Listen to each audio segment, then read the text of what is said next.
Original ও fake ইপসনিং চেনার প্রথম উপায় হলো এই অরিজিনালটার প্যাকেট স্পষ্ট প্রিন্ট থাকবে।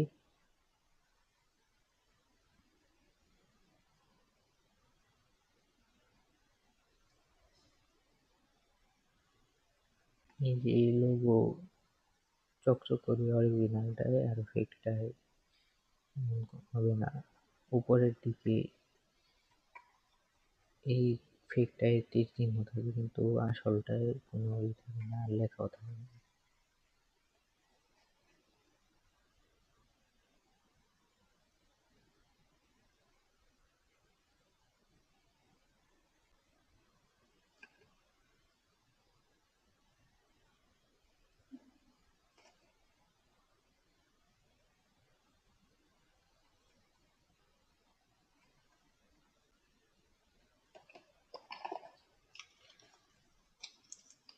ফেক ইংকে প্যাকেট সিল করা থাকে না, কিন্তু অরিজিনালে প্যাকেট এভাবে সিল করা থাকে। তার ইউনিক লেবেল ট্যাব দিয়ে স্ক্যান করলে আসল নকল বোঝা যাবে।